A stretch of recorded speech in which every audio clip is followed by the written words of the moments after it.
I want to take a minute and just talk to you about the way that the Young Living business is structured, how I figured and worked through this, in the people in my team who are looking at this business and building it. A lot of these questions have come up. We've spent a lot of time talking about it, and I want to share it with you. So, my initial experience of multi-level marketing was that I had checked out the Amway business model many years ago, like, gosh, maybe 15 years ago. And what I can definitely say is I always thought it was a brilliant business model. I loved it. I just, in that particular situation, I didn't like the company. I didn't like the way they did business. It was actually this whole Network 21 thing. I didn't think the products were particularly amazing. And I felt like people were just doing it to make a business out of it and not because they particularly liked or loved the products. Not that they weren't good, but they weren't anything particularly special. And I think that that was my initial fear and hesitation when I realized that Young Living is a multi-level marketing business.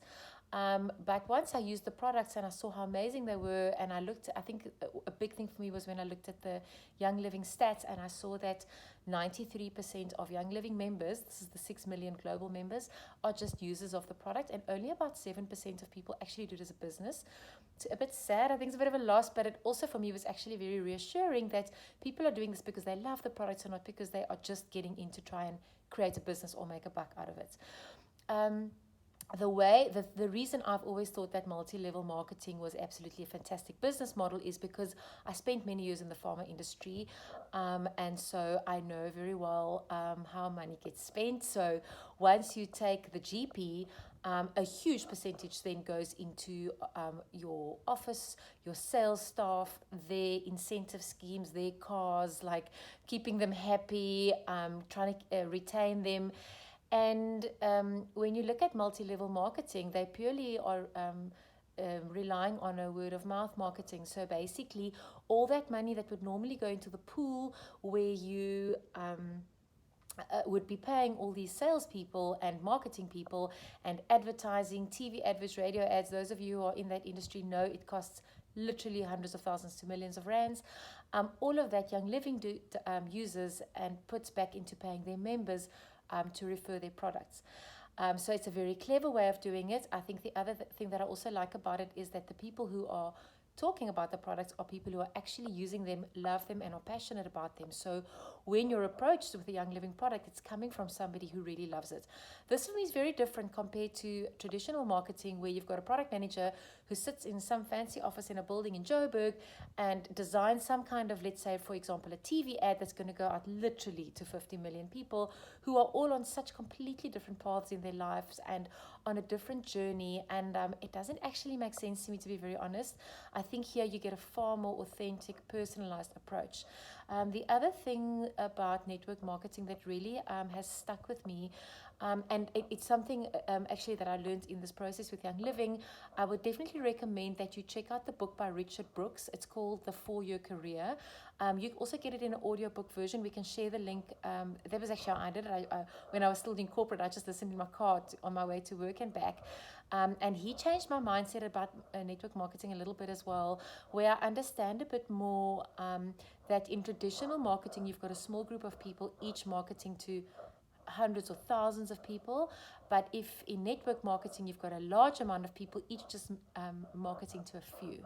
But when I compare what we do in network marketing to what I know from my years in sales and marketing in the pharmaceutical industry, what doesn't change is that you need a personal approach. Because if I think why we spend such an absolute fortune on our sales team, on motivating them, they would go in their areas and individually form connections and relationships with individual doctors, individual pharmacy managers, individual stock controllers.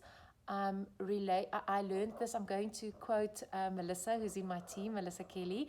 She's absolutely brilliant and beautiful. And Melissa always says actually taught me this, that relationships convert to cash. Relationships are key in all business. I've known this from very young age. My dad actually gave me the 101 on this when I was like 18.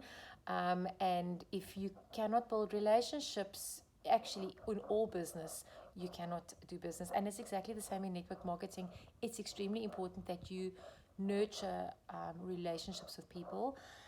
And then I want to just dispel, if you are asked the question whether this is a pyramid scheme, my understanding of it, where I believe the big difference comes in with a pyramid scheme, you pay to join that scheme. There's not necessarily product that's being moved, and the person at the top always makes more money than the next and the next, and so you go on. Multi-level marketing, or I actually like to talk about it as affiliate marketing rather. That's a term that people in our times are familiar with.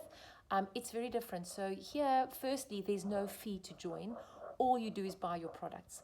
Secondly, it's not determined by when you join. So, for example, somebody that I sign up 6 months from now, in a year or a few months, depending how hard they work, they could be earning far more money than me, because once we talk about how legs are structured and how you build your sales channels or your legs or your sales organizations, whatever you want to call them, it's structured in a way that only the people who do the work will earn the money, and the ones who do the most work will earn the most money.